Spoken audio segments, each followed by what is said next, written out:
Quando você recebe uma indicação, principalmente de um colega médico, você tem que resolver o problema. A gente já deu uma dica muito importante em outro podcast dessa temporada, que é o do feedback, né? A pessoa te indicou, você dá um feedback para ela. Outro é assim, ó, se uma pessoa te indicou, resolve, tio, entendeu? Resolve. Vê o cara, responde, manda as imagens para mim. Às vezes é um cara que é SUS, né? Não tem condição de pagar na sua consulta, você também não vai ganhar. Pô, eu só atendo particular, mas se ele não tiver condições, me manda as imagens aqui, que eu te mando um áudio, o que é que eu faria? Como é que eu entraria na rede do SUS? Como é que o que eu procuraria? Sim. Eu resolvo esse tipo de problema. E o resolver não é necessariamente, como você falou, não é você pessoalmente resolver. Às vezes o resolver vai ser indicar para um colega e acompanhar o processo. Passou no colega, resolveu, tá tudo bem. Ó, fulano, isso aqui eu não faço, mas é fulano que faz, já indiquei. O paciente está na central da regulação. Tá encaminhado às aqui. Vezes tem isso. Paciente SUS que um médico fala, pô, Danilo, tem como você resolver isso para mim? O paciente está na central de regulação. Deixa eu ver se ele é perfil aqui do hospital que eu trabalho. Porque se ele está na central, ele tem que ser chamado para o hospital, ele é do perfil, pronto. Dá para você, pô, a gente tem uma vaga aqui no hospital, pode chamar esse paciente e tal. Então isso tudo é correto de fazer e você resolveu o problema. Então aquela pessoa fica, porra, Danilo é o cara que resolve as coisas quando eu preciso, entendeu?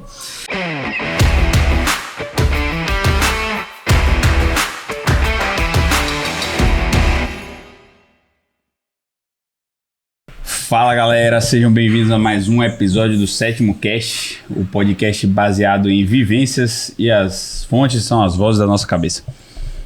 Queremos agradecer mais uma vez aí os nossos parceiros nessa temporada.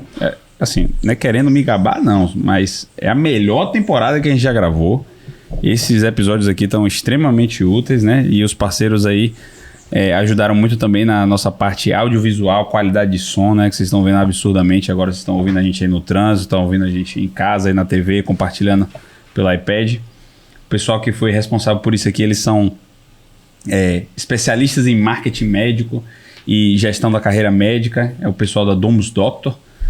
Então, se você está começando carreira médica ou se você quer alavancar o seu consultório ou se você tem uma clínica, quer fazer o marketing dessa clínica, converse com o pessoal da Domus Doctor, eles estão aí disponíveis aqui no link da descrição do vídeo. E a gente já conversou aqui em outros episódios, né, que a gente tem economizado bastante na nossa carreira com impostos, né? Impostos, a gente sabe que come boa parte do nosso dinheiro, no nosso estado inchado atualmente, e você tem que saber jogar as regras do jogo. E o médico não tem tempo de aprender isso, então uma assessoria contábil ajuda bastante. Eu recomendo aí, é uma recomendação nossa, o pessoal da GXMed. Se você quiser, conversa com o Arthur direto aí nos stories, no Instagram dele, ou então acessa o link que está aqui na descrição do vídeo. Hoje a gente vai falar sobre temas correlatos com os nossos parceiros, que é remuneração médica. A gente tem um episódio na temporada 5, que foi a nossa última temporada que a gente gravou há 2 anos, o episódio 3, que a gente fala como o médico ganha dinheiro. As verdades da remuneração médica. As verdades da remuneração médica. E nesse episódio, a gente compartilhou, inclusive, bastidores nossos, né? Como a gente ganhava dinheiro, o que a gente estava fazendo ali, começando o consultório. E é impressionante como o mundo do empreendedorismo, né? Que a gente estava falando em um outro episódio, ele é dinâmico e você tem que se adequar rapidamente ali. Então a gente vai compartilhar as novidades disso, né? Como a gente ganha dinheiro, como são as possibilidades do médico ganhar dinheiro, como tem sido isso na nossa prática. Erros e acertos, né? Também da nossa prática hoje. Acho que o foco desse episódio aqui é a gente falar o que é que deu certo e o que é que não deu certo, o que é que a gente foi aprendendo com essa parte de remuneração médica. Quer começar aí, Lucas? Vamos lá. Então assim, uma das coisas que eu queria trazer aqui para começar é o começo, né? Então assim, quando você começa a sua carreira como médico, a primeira coisa você vai ter que ter uma PJ, né? Então assim, é muito difícil hoje você trabalhar com carteira assinada como médico, né? Ainda mais no início, já começar assim. É muito difícil, né? Até empresas públicas hoje em dia, que antigamente umas poucas se contratavam como CLT, já estão migrando para PJ. E ao longo da carreira vocês vão ser convidados, vão ter um serviço sendo oferecido para vocês de diversas formas. Vai ter às vezes aquela oportunidade de receber um caixa 2, né? O que é isso? O cara não simplesmente botar o dinheiro na sua conta e você vai ser, digamos assim, levado a não declarar que recebeu esse dinheiro e não vai pagar imposto sobre esse dinheiro, o que é ilegal, né? Então você, infelizmente ou felizmente, nós temos que pagar imposto sobre tudo que a gente ganha. Tá? E existem formas certas ou não. E outras coisas que vocês vão ter que lidar na carreira é como que vocês vão abrir essa sua PJ, né? Vou abrir sozinho, vou abrir com um colega, vou abrir com... entrar num grupo de pessoas que são os PJs aí, receber isso ou não. Então só para vocês terem uma ideia, tá? De custo de abrir uma PJ. Isso é uma coisa que eu não tinha ideia. Então assim, hoje em dia uma mensalidade de um contador, o pessoal da GX, eu conversei com eles antes, é mais ou menos 400, 500 reais por mês é o que o contador ele vai te cobrar por mês ali para manter a sua PJ. Barato, porque tem contadores que cobram um salário mínimo. Isso. Até um salário mínimo, 80% de um salário mínimo. E além disso, o que é o trabalho? Então vamos lá, como é que funciona? Eu trabalho hoje em um hospital. Então eu trabalho no mês e quem me contrata é esse hospital. Então eu trabalho de 1º de outubro a 31 de outubro. Em novembro o hospital vai mandar um demonstrativozinho. Eu vou receber esse demonstrativo e vou ter que emitir uma nota fiscal para o hospital para ele me pagar. Então, hoje em dia, tem diversos tipos de contadores, mas o ideal é que ele resolva tudo para você, né? Que você não tem que se preocupar. Então, você vai ver aí contabilidade que vai falar, não, eu faço a contabilidade, mas quem emite a nota fiscal é você. O que já é ruim. Então, o ideal é que você tenha busque um contador que já resolva tudo. Que esse demonstrativo chegue no seu e-mail ou já vá direto para ele, ele já emite a nota fiscal e já recebe. E assim, tem alguns hospitais que pedem só a nota. Aí ele bota, na descrição da nota tem que constar tais e tais e tais informações. Aí tem que colocar isso. Tem outros, por exemplo, eu tenho um vínculo CESAB, um vínculo do Estado, que é só prestação de serviço, tudo, e aí eu recebo pela minha PJ. Só que todos os meses eles pedem uma lista de uns 6, 7 documentos. São os atestados da nota fiscal. Atestado negativo, todo mês. Atestado negativo disso, daquilo, certificado de inscrição municipal, de INSS. inscrição estadual, INSS, o cartão do CNPJ. Velho, todo mês são os mesmos, além da nota fiscal de você ter que emitir, você tem que falar. E aí você vai... mas aí é fácil, você vai mandando sempre o mesmo? Não, aquilo ali tem um prazo de validade, aí tem um mês que vence, aí você tem que entrar no site, tirar de novo. Então é interessante também ter alguém para fazer isso. Que tenha uma PJ, por isso que é importante você ter uma empresa de contabilidade que resolva tudo. Outra parte que vocês vão se deparar são os cadastros nos hospitais. Não sei se vocês já passaram por isso daí, todo mundo deve ter passado. Meu Deus do céu. Que é uma burocracia terrível. Infinita, né? Então, assim, os hospitais vão mandar uma lista de documentos, né? Que se você mesmo for fazer ali, 2 dias você vai perder fazendo. Então, não é aqui porque é nosso parceiro, mas por ser uma empresa de contabilidade médica que resolve tudo, ele faz tudo isso para você. Ele emite sua nota fiscal, ele vai emitir os documentos, vai fazer o seu cadastro no hospital, até o seu imposto de renda pessoa física ele faz. É muito mais fácil, né? Facilita a sua vida, porque você ter um contador geral, às vezes ele cobra um salário e ele não tem essas coisas do dia a dia. Ele no cadastro do hospital, ele não vai fazer pra você. Ele não sabe? Sim. Ele pode fornecer um documento ou outro, que é da parte da PJ sua, mas o restante ele não vai conseguir administrar bem para você. Né? Isso é uma dor de cabeça chata, é aquela parte do dia a dia do médico que o médico não mostra. Né? Ninguém mostra e que é chato. Ninguém gosta. E você precisa ter alguém de confiança para fazer, porque também se você pega qualquer um e você não gosta e você não fiscaliza, aí você só vai ser cobrado por isso depois de 5 anos, né? Porque a Receita Federal, o prazo para ela te cobrar é 5 anos. Então, se você está fazendo alguma coisa errada agora, a Receita não vai vir com 1 mês que está fazendo errado e te falar, você está fazendo errado. Ela vai esperar chegar perto do prazo para te cobrar os juros sobre tudo que você fez errado nos últimos 5 anos. Né? E aí, Daniel, tem uma história que você já contou em algumas coisas aqui, que você economizou quase 150 mil reais de imposto. Isso. Conta um pouquinho disso daí, porque, cara, 150 mil reais, se você for colocar em 1 ano ou em 2 anos, dá quase 5 mil por mês. Né? Como é que foi isso daí? Conta um pouquinho isso aí pra gente, desse erro e acerto aí que você corrigiu. Mais de 5, né? Foi 150 mil em 2 anos, né? Existe formas jurídicas aí, eu não vou saber explicar exatamente como mas eu sei que é tudo dentro da lei. O que eu e Davi fizemos foi um modelo de equiparação hospitalar. Então existem brechas jurídicas, né, de que você consiga transformar os impostos recebíveis da sua PJ naquelas atividades que foram feitas intra-hospitalares, então, por exemplo, cirurgia, plantão, de você abater do imposto que é normal e você paga os impostos semelhante a um hospital, o mesmo que um hospital paga. Isso faz você economizar absurdamente. Então, mas para isso você precisa de uma assessoria, uma pessoa que entenda isso, né? Exatamente. Não dá para descer pro play se não souber brincar. Por isso que a gente fez essa parceria com a GX aí, a gente indica eles têm o know-how de fazer isso. E então esse é só um dos modelos como você consegue, nesse caso, economizar dinheiro, né? Aí eu quero trazer um ponto aqui, Lucas. A gente falou nesse episódio da temporada passada quais são essas formas de remuneração, né? Então você pode ter um CLT lá, pode ter um plantão, pode ter a PJ, que a gente começou a falar aqui agora. E a maioria das especialidades intra-hospitalares, elas vão receber um valor, e a maioria das vezes é plantão. Plantão, ali PJ, né? A maior dúvida fica de como recebe o médico que é cirurgião, né? Ou como é esse médico que está ali montando a sua carreira clínica de consultório, né? Então, por exemplo, em um outro episódio nosso aqui, eu e Jota somos sócios da Núcleo Oscar Freire, uma clínica de alto padrão em Salvador, a gente montou. Para fazer uma clínica de alto padrão, o custo de você fazer uma clínica é altíssimo, né? E para rodar ela, a gente precisa de 3 funcionários, né? Então, o custo mensal nosso também é alto. Consegue dizer mais ou menos na casa de quanto custa assim para montar uma clínica? Para montar nossa clínica, a gente tem 4 funcionários. 4 funcionários, verdade. Fichados, né? 4 funcionários que são contratados mesmo. A gente é responsável.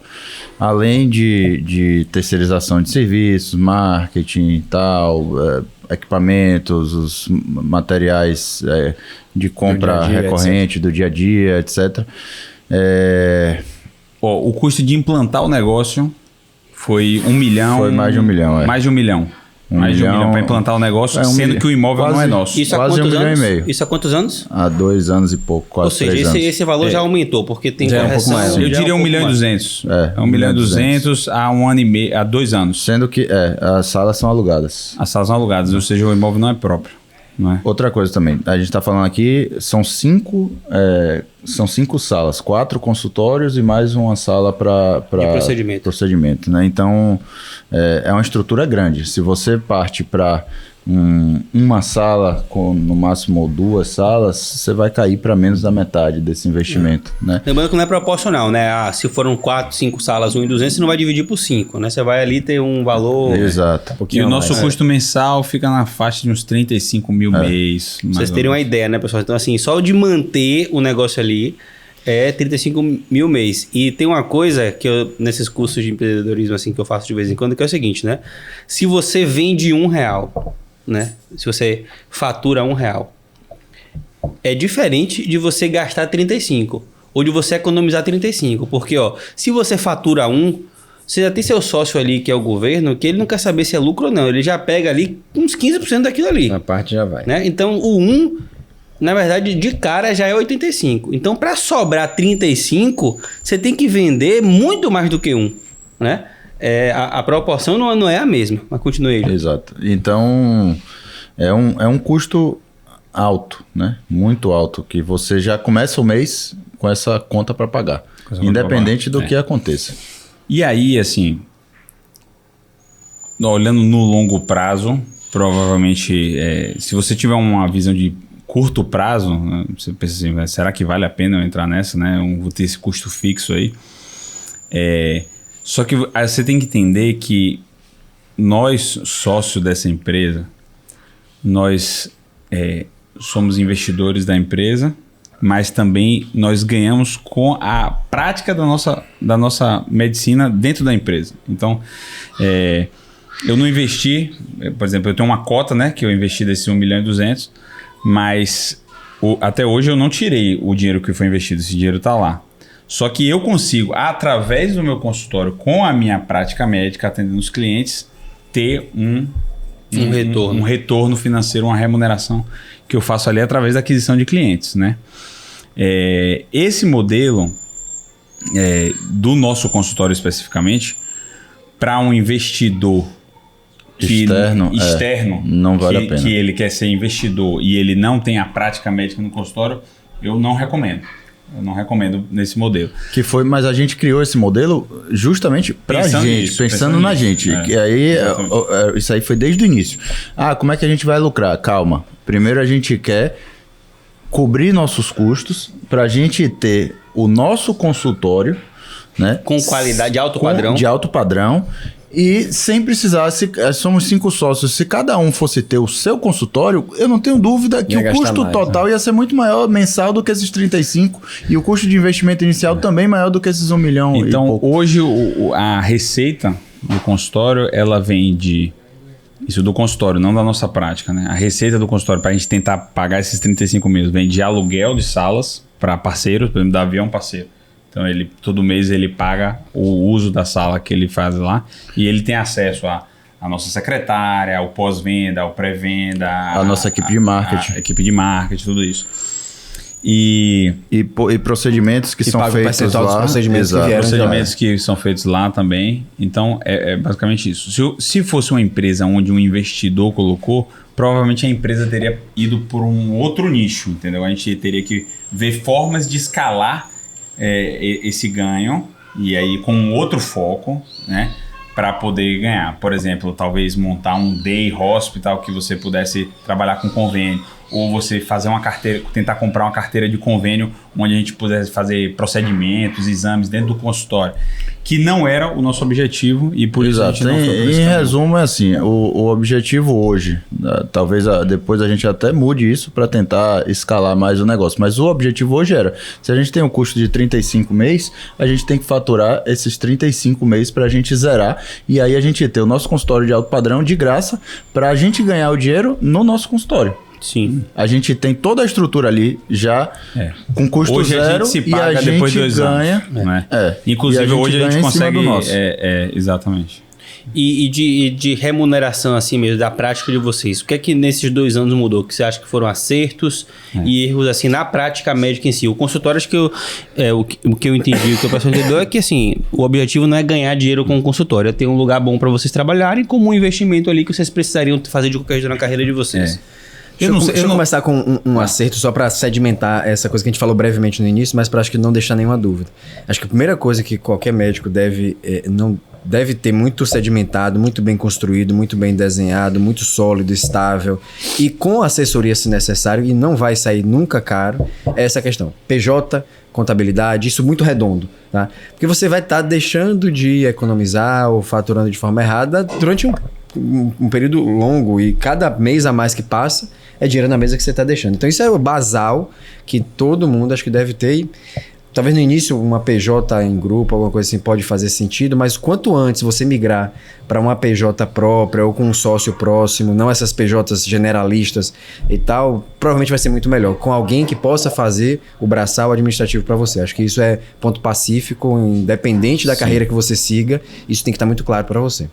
Um passo 2, já que você gostou de passo, eu gostei do jeito que ele puxou.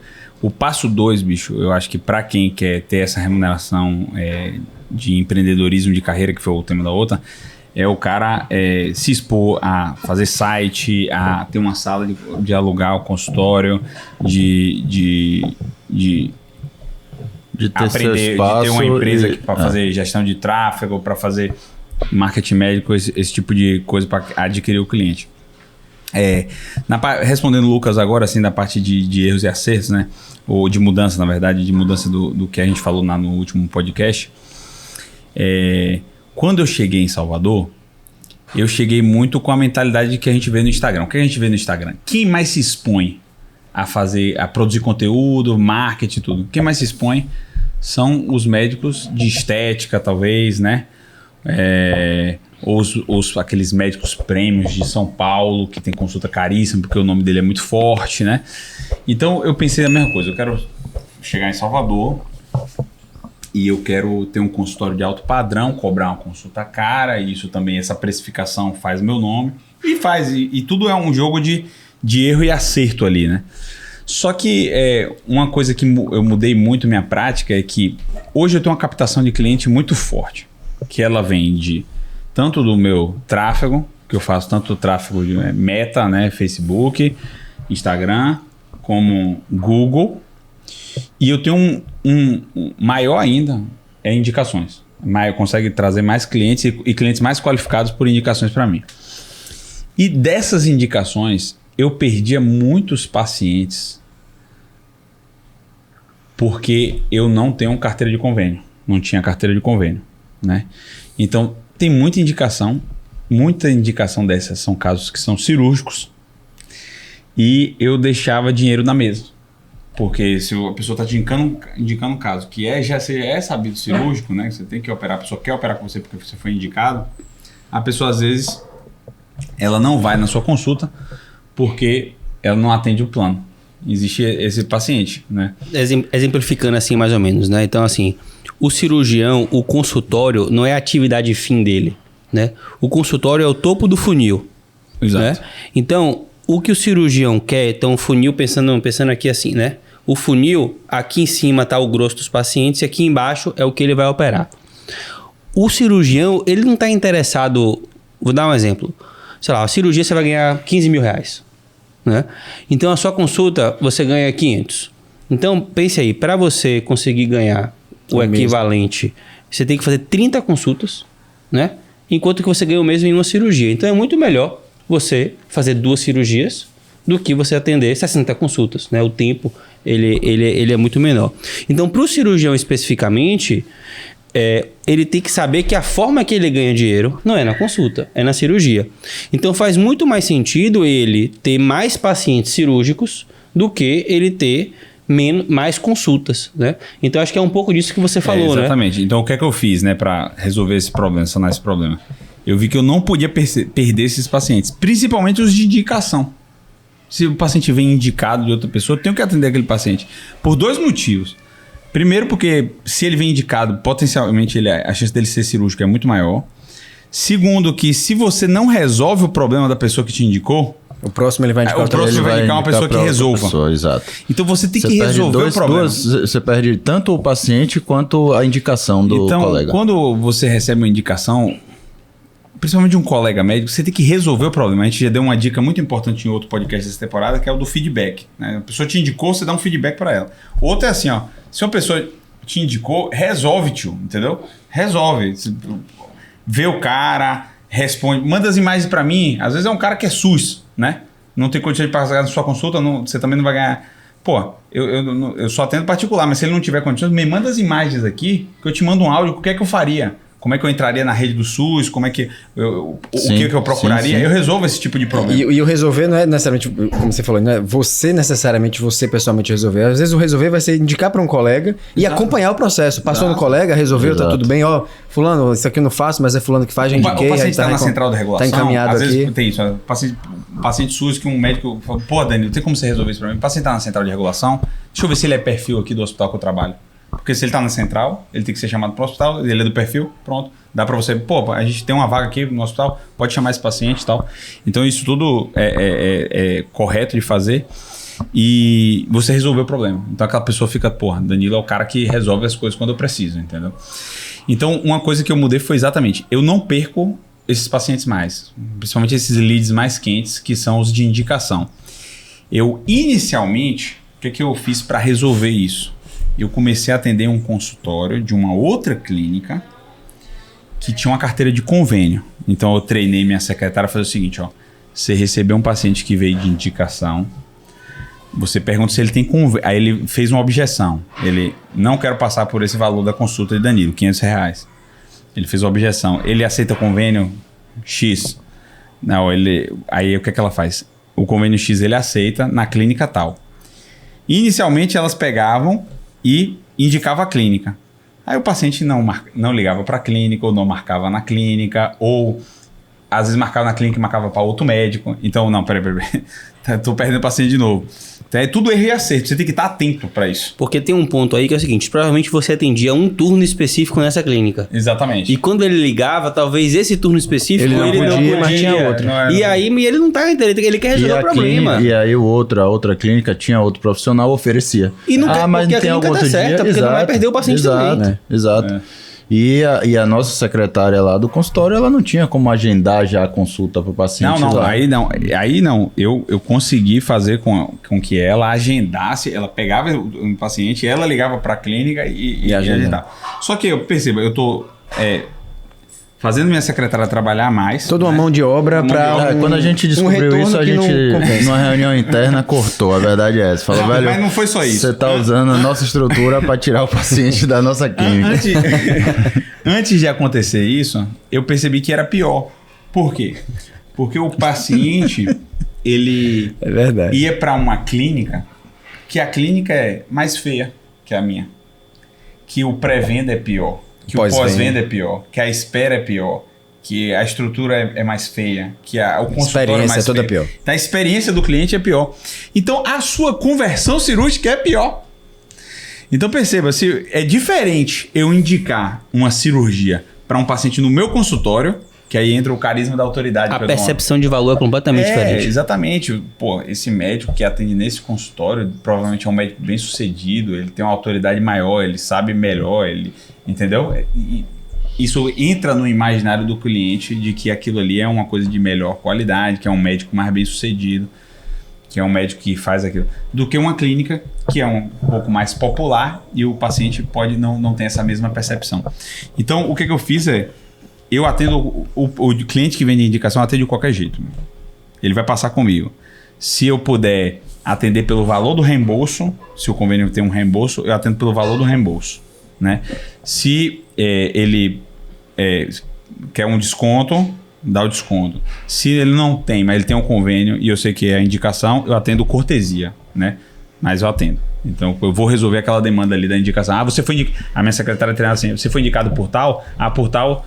ele não atende seu convênio, mas se for indicação de tal, ele vai passar com você na consulta. Trazer só assim um ponto que é muito importante a gente deixar isso muito claro. Ele tem a possibilidade de fazer isso, porque a forma que ele ganha dinheiro não é com consulta. Com consulta, né? Exato. Eu faço a mesma ganha dinheiro coisa. Com cirurgia. Eu faço a mesma coisa. Quando, às vezes, um colega me manda um caso, e aí, o que você acha aqui e tal? Esse paciente, aí ele já fala, não, é porque é um paciente do convênio tal e não sei o quê. Eu falo, não, manda no consultório, eu vou atender, pode ficar tranquilo, eu não aceito esse convênio, mas eu não vou cobrar não.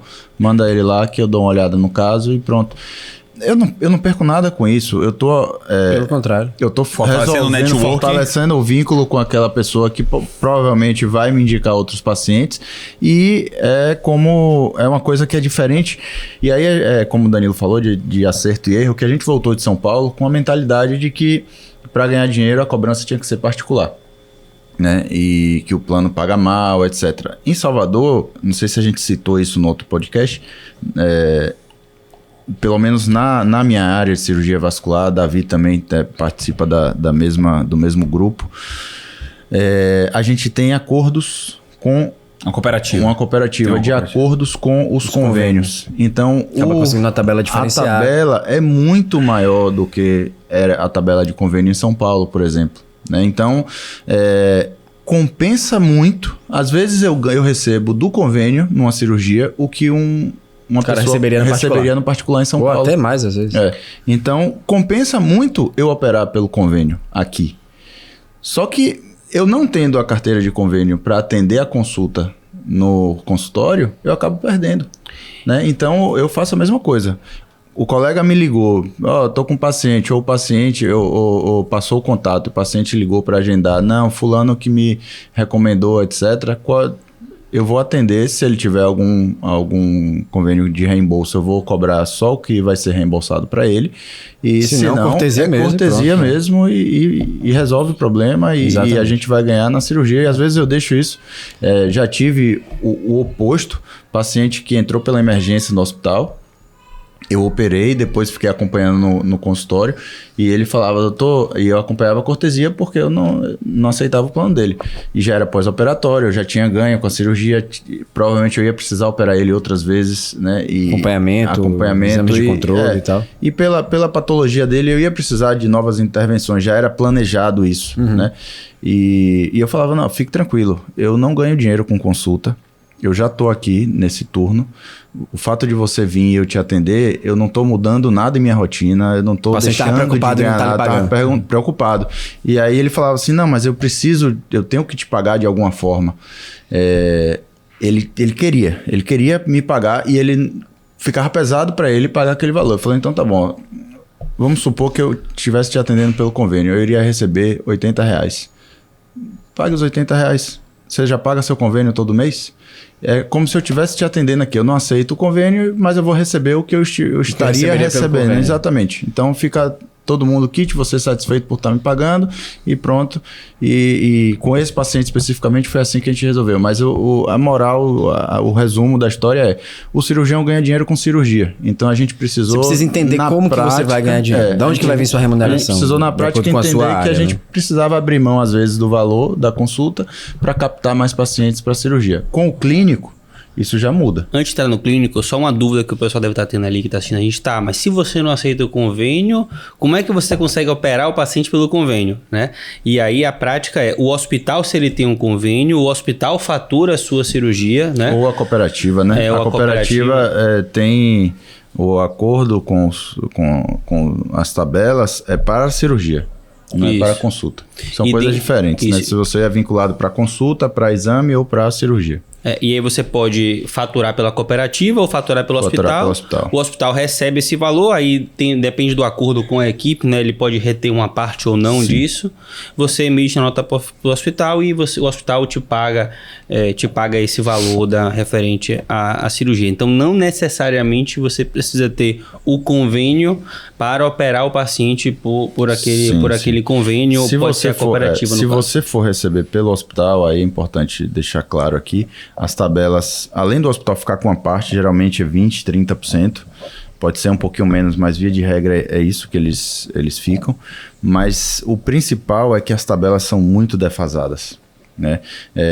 Isso muda de hospital para hospital. Exato, né? Mas as cooperativas, a nossa cooperativa, a gente tem as tabelas, a gente tem os valores, não são todos os planos de saúde que estão ali, né? Então um ou outro que não tem, a gente precisa receber pelo hospital, e aí quando a gente vai ver a tabela, é uma tabela de 2010, 2015, sabe? Uma coisa de 10 anos já defasada, que já foi atualizado o valor é muito abaixo do que é hoje e você ainda vai perder esses 20%, 30% que vão ficar pro hospital. Então aí é desvantagem. Mas assim, e aí você tem que ter na mente uma coisa, não dá para ganhar sempre também, né? Então, às vezes, para você estar no sobreaviso do hospital e poder ganhar aquele paciente da carteira boa, você algumas vezes vai ter que operar pela carteira de convênio, que é um pouco ruim, né? E aí o que você tem que ter em mente é o jogo do longo prazo, né? Bom, no meu ganho mensal ali, tá justificando? Tá valendo a pena? Tá. Porque, enfim, não dá para ganhar sempre. Você vai ter que perder, às vezes, aqui em alguma coisa para poder... Não tem só filé mignon, né? Vai ter ali também a carne de segunda, às vezes, o roer o osso algumas vezes. E aí entra na parte da especialidade clínica, né? Que você ia falar, que aí acho que já é outro esquema, né? O clínico... Muitas vezes a atividade fim dele... É o consultório. É a consulta, né? O cara ganha dinheiro pela consulta. Aí entra outra estratégia. É por isso que o skin the game é importante. Ali você tá dentro do negócio, né? Porque você consegue sentir o problema e ir moldando. Do mesmo jeito que eu senti esse problema e mostrei para vocês aqui como eu resolvi, o clínico também tem esses problemas, né? E, por exemplo, o clínico, ele tem que desenvolver estratégias de manter o paciente, manter a fidelidade do paciente. É muito mais caro você adquirir um novo cliente, né, do que você manter aquele que você já adquiriu. Então, maneiras de fidelizar. Uma ideia que eu acho que você deu, talvez, no último podcast, que é muito feito hoje em dia, já em algumas especialidades, é você ter o paciente não pagar uma consulta, mas pagar um plano de tratamento, né? Essa ideia, inclusive, eu dei para um amigo meu fisioterapeuta, né? Porque o fisioterapeuta, ele é um negócio mais de longo prazo. É melhor ele reter aquele cara. Então, ele, em vez de cobrar... Eu falei para ele, em vez de você ficar cobrando 200 em atendimento particular, né? 200, 300 ali num atendimento particular, você faz um plano de 10 sessões. Porque o cirurgião indicou 10 sessões, né? Então, você faz um plano de 10 sessões que o cara paga aquele plano. Pode, sei lá, você faz uma maquininha de cartão, paga antecipa, em 10 vezes. Manda ele dividir em 10 vezes... Porque às vezes ele faz 6 sessões e melhorou e pagou o seu negócio. E é justo, né? Porque é o tratamento. e você deixa de perder o paciente, até força o paciente a fazer a completar as sessões que foram indicadas pelo cirurgião. Por exemplo, tratamento de varizes no consultório, aplicação de esclero, etc. Tem alguns cirurgiões que cobram por sessão. Eu prefiro cobrar o tratamento. Porque se você cobra... você olha, examina o paciente, fala, não, acho que com 4 sessões eu resolvo. Né? Quanto custa cada sessão? R$500. Então tá, 2.000. Eu vou cobrar 2.000 para ela e vou falar, ó, é 2.000 para eu resolver seu tratamento, né? Resolver seu problema. Se com 4 sessões não deu certo, eu calculei errado, o erro foi meu. Eu vou ter que fazer uma 5ª sessão para resolver. Se eu resolvi com 3, ótimo, eu economizei. E aí, aos poucos, você vai aprendendo ali a precificar. Mas a paciente, ela tem a garantia de que ela pagou aquele valor e ela vai sair satisfeita. Porque você vai entregar o resultado. E aí, especialidades clínicas tem alguns poréns também, né? Porque tem algumas especialidades clínicas, vou dar um exemplo aqui, o cara que é gastro e faz endoscopia, por exemplo, né? Pô, você ganha dinheiro com endoscopia ou com sua consulta de gastro? Ou é no meio a meio, né? Então, de repente, vale a pena você ter um tipo de triagem ontem com a sua consulta para você ver como é aquele cliente, qual que é a queixa dele, e você tem um plano, não, como é para tal tipo de queixa, a gente tem aqui uma condição especial que você vai passar aqui, porque é muito melhor você converter esse cara para você fazer a endoscopia, a colonoscopia. Então, você precisa ter um olhar atento à especificidade do seu paciente. Então, você é um reumato, cara, você vai acompanhar esse paciente pela vida inteira, né? Então, de repente, a primeira consulta, vale a pena você cobrar um valor mais barato na primeira consulta para você ter o cliente. Beleza, vou dar um exemplo. Sua consulta é R$500. Se sua consulta é R$500 e você gasta 200 para adquirir esse cliente, né, de tráfego e de várias coisas, vale muito mais a pena você cobrar mais barato desse cliente, porque você vai ganhar às vezes no imunobiológico, você vai ganhar em outro tipo de tratamento. É contraintuitivo, né? Porque a primeira consulta geralmente é mais demorada. Sim. E para ser sincero, é a primeira vez que eu ouço essa estratégia de cobrar menos na primeira consulta clínica, porque faz todo sentido do ponto de vista de LTV, né? Do valor que aquele cliente vai despender com você, mas eu arrisco dizer que a maioria dos clínicos pensa o contrário. Sim. Cobra mais. Às vezes cobra mais na primeira consulta, porque a primeira consulta é mais demorada. Mas eles não estão enxergando no longo prazo. É isso, correto, né? exato. Porque assim, se você, vou dar um exemplo, você é um psiquiatra. Cara, dificilmente o paciente vai uma vez no psiquiatra, né? Total. Você tem que pensar... Psiquiatra, neuropediatra, reumato. No trajeto total daquele cliente. Fala pra minha mãe vai no psiquiatra. É pra sempre que ela vai no psiquiatra. Ela chegou e é pra sempre. Então, assim, faz muito mais sentido você pensar naquele trajeto adquirir como o paciente, todo. cativar... Tem um termo para isso que chama LTV, né? Que depois vocês pesquisem, que é o Lifetime Value. É isso que importa do seu cliente. É justamente você pensar em tudo que esse cliente vai te trazer no longo prazo. É diferente do cara cirúrgico, para pegar aí mais uma diferença aí. Para nós da área cirúrgica, muitas vezes, exemplo, paciente de aneurisma ou AVC. Esse é um paciente que, às vezes, o acompanhamento de longo prazo desse paciente talvez seja melhor feito, inclusive, pelo neurologista. Eu, às vezes, não faço questão, entre aspas, desse paciente eu continuar acompanhando para o resto da vida. É melhor para mim receber o paciente, resolver o problema cirúrgico, acompanhar o pós-operatório 1 ou 2 consultas e olha, o seu médico agora de acompanhamento é o doutor fulano de tal, neurologista, porque para o neurologista é importante esse segmento e eu não quero roubar o paciente dele, pelo contrário, eu quero que ele tenha a remuneração dele e ele continue sendo um colega que vai me indicar os pacientes sem ter medo de perder o paciente para mim. Não é interessante para mim, não é interessante para ele. Tem um colega nosso que é hemato, né? Ele atende lá na clínica, é um parceiro nosso da clínica também. E aí a gente conversando, era meu colega de faculdade e muito amigo, a gente conversando, conversa de bar, e aí eu falando, cara, hemato tem bastante procedimento e tal, por que você não tenta escalar isso, etc. Aí ele falou, cara, eu queria até sentar com você depois, porque vascular cobra bastante código, né? Um procedimento, uma cirurgia só, a gente bota mais de um código de cobrança, porque são várias etapas, vários tratamentos dentro daquela cirurgia. E a tabela da hemato eu só consigo botar um código de cobrança e ainda assim é muito pouco. Aí a gente pegou um exemplo de biópsia de medula. Os convênios que pagava mais, pagava acho que 200 ou 300 reais. Aí ele falou, cara, não tem ninguém que faça. Às vezes eu tenho um paciente no consultório que eu preciso fazer a biópsia, mas não vale a pena você internar um paciente para você fazer um procedimento e você ganhar 200, 300 reais, é menos do que eu cobro na consulta. E eu queria ver se tinha como eu agregar mais código para cobrar, porque os pacientes não querem pagar, etc. Eu falei, cara, tem alguém que faça aqui? É muito difícil você encontrar alguém para fazer. Geralmente a gente faz enquanto o paciente está internado e já aproveita ali, faz como se fosse uma visita hospitalar, já faz o procedimento e tal. Então você tem que cobrar particular. Nesse caso especificamente, se não tem ninguém que faça, você tem que cobrar particular. Começa cobrando num preço mais baixo. A parte de internamento, tudo isso o plano vai cobrir. Faz em regime de day hospital. Você concentra ali numa manhã, você consegue fazer quanto? Não, eu consigo fazer umas 3, 4. Então tá bom, tira ali um turno que era seu de consultório, aquela manhã é para fazer biópsia naquele lugar específico e tal. Ele aí começou a fazer isso, quarta de manhã é o dia que ele faz a biópsia dele, faz 2, 3 pacientes, começou cobrando 1.000 e pouco, já tá cobrando 2 e alguma coisa, e já escalou muito mais do que se fosse um turno ali de consultório, por exemplo. Uma dor que tinha, ele queria cobrar mais pelo plano. Eu falei, cara, desvia aqui, se ninguém faz, você vai fazer, pega a maquininha do cartão, divide e o paciente vai pagar, é uma necessidade. Sim. E não é um valor absurdo para um procedimento não é, exato, tão importante quanto isso. Especialidades clínicas, elas têm que entender qual o jogo que elas estão jogando, né? Então, o cara não pode olhar a consulta pontualmente, né? Ele tem que olhar o trajeto como um todo, né? Então, vou dar um exemplo assim, um cliente que entra no 7º ano, por exemplo, né? O cara que comprou a CPT.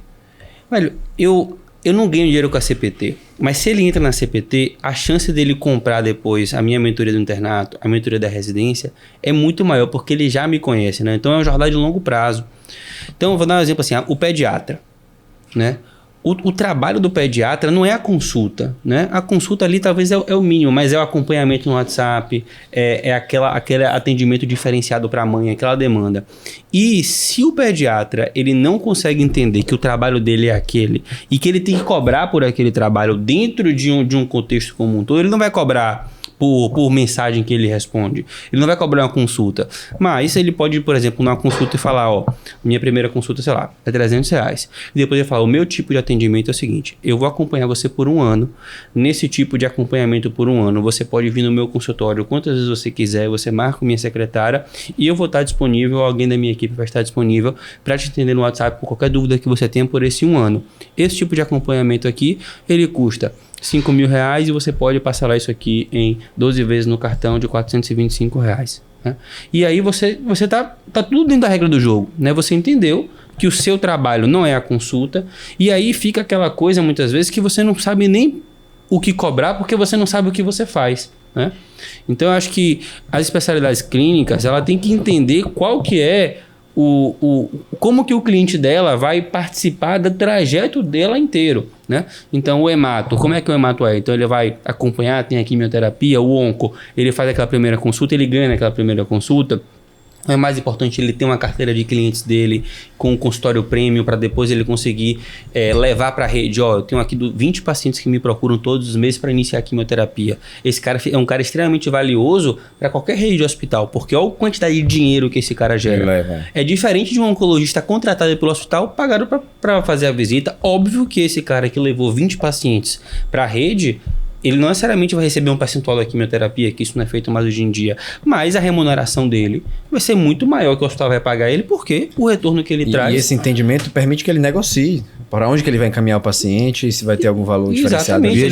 Via de regra, os sobreavisos dos hospitais não são remunerados, mas... Existe algumas exceções aí que o profissional consegue barganhar um valor para estar de sobreaviso, já que ele leva muito paciente para lá. Ou um bônus no valor do repasse do hospital e tal. Tem um hospital que a gente cobre que tem um certo convênio que paga muito mal e a gente negociou um bônus. Toda vez que a gente leva um paciente de consultório, um paciente eletivo, o hospital ele paga um bônus a mais além do que o plano paga. Por quê? Sim. Porque o hospital compensa muito. Os hospitais, existe uma regra de remuneração, mas você... está aberto a negociar a sua remuneração desde que você tenha algo a agregar se você está ali e você está usando o hospital para captar pacientes, né? O hospital é que te entrega o paciente, você não tem nenhum poder de barganha com ele.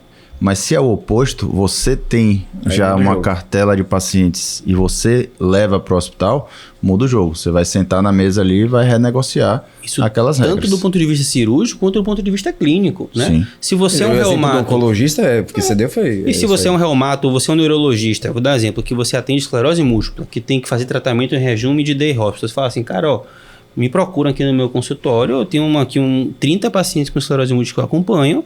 Esses pacientes, a cada 3 meses, vão ter que fazer imunobiológico. Então, eu vou escolher um lugar para eu ter que ver esses meus pacientes. E aí você vai sentar na mesa para negociar com o cara. Óbvio que o hospital vai te trazer, a partir do momento que você está nesse hospital, ele vai trazer para você. Mas você parte de um outro ponto de negociação para você falar, ó, eu também tenho isso aqui a agregar para vocês. Né? E aí sim a sua remuneração ela aumenta. Um hospital, só exemplificando isso, um hospital, uma rede grande que abriu em Salvador, e logo que abriu eles chamaram bastante gente jovem, assim, formada e tudo mais, e demorou pra caramba de engrenar, o hospital ficava vazio, etc. E aí agora eles já estão fazendo o contrário, eles estão começando a chamar, entre aspas, medalhões, né?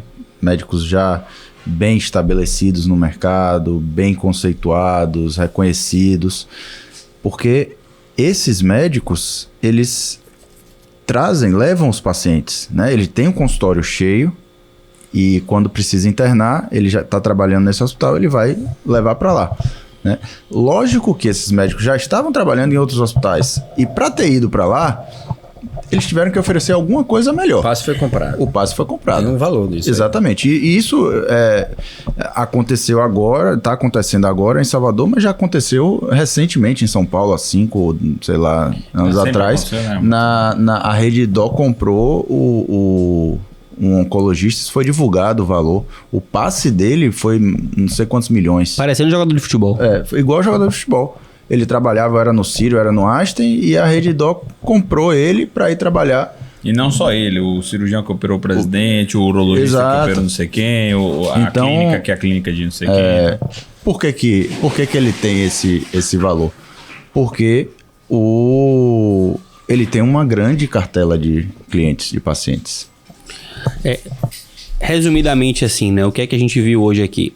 A sua marca pessoal, né? Se você tem o paciente, acho que um dos grandes acertos que vocês estão fazendo e que a gente observa na nossa prática é justamente isso, né? O cara que tem uma marca forte, que tem o paciente ainda você soberano. Ser o dono, entre aspas, do paciente. É a coisa que te deixa mais antifrágil para você conseguir negociar nas mais diversas esferas, desde o seu consultório particular ao hospital que você trabalha. Então, esse é um grande ponto positivo.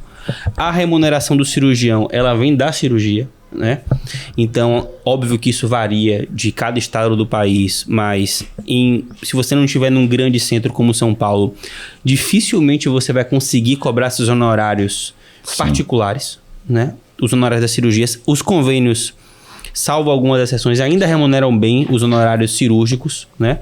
Existe toda essa coisa de material cirúrgico que o hospital vende, então é muito interessante para o hospital ainda ter cirurgiões, eles ganham muito dinheiro com diária de UTI, então você levar esse paciente para o hospital, você pode até negociar a remuneração fixa sua para com o hospital, se você leva muito paciente para aquele local.